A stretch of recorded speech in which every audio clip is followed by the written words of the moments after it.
The customer is sometimes always right? In short, yes, well, no, maybe sometimes? Okay, so you might have gathered by now that there is no short answer.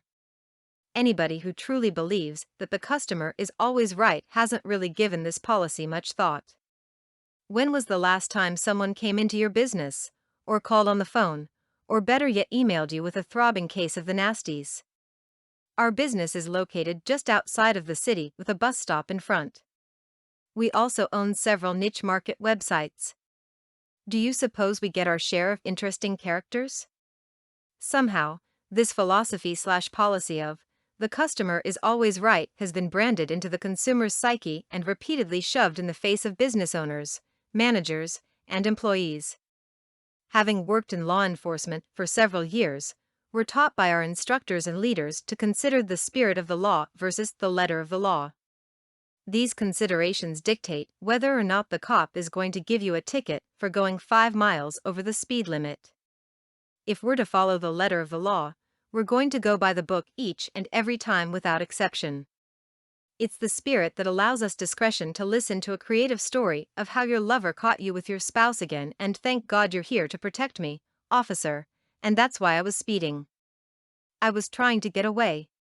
Shouldn't we, as business owners and managers, have that same option of discretion when a less than reasonable customer approaches chanting that misguided mantra?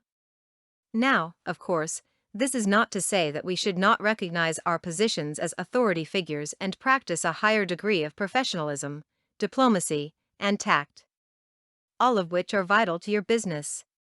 Professionalism is the difference between giving the appearance of genuine concern and rapping your knuckles on someone's forehead to see if anybody's home. Diplomacy is being able to give your customer the perception that you owe them, and have provided them with, an apology by stating something to the effect of, "I'm sorry you feel that our policy has inconvenienced you," instead of actually apologizing and admitting fault for something that your company is righteous in maintaining. Tact is being able to tell your customer that it appears that your policy, sign, product, etc., was simply misunderstood without having to tell him, her that they're a complete moron. Now, I'm also not condoning never admitting fault or accepting responsibility for genuine wrongs and doing everything within your ability to correct them. And there are schools of thought that strictly forbid admitting fault. Their mantra? Better to ask forgiveness than permission. However, by the very nature of such an absolute statement such as, "The customer is always right," provides people, who for no other reason but a sense of entitlement, a free pass to come into your business with the expectation that they're going to be able to conduct themselves however they wish.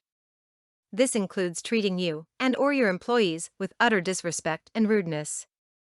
As a result, our employee attrition rate is relatively low because we allow them the discretion of practicing professionalism, diplomacy, and tact.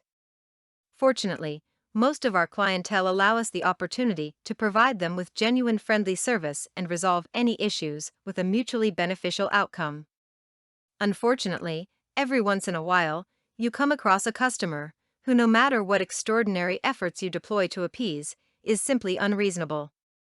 With that, you must then make an executive decision, and these are just a few questions that should be considered in rapid-fire succession almost immediately.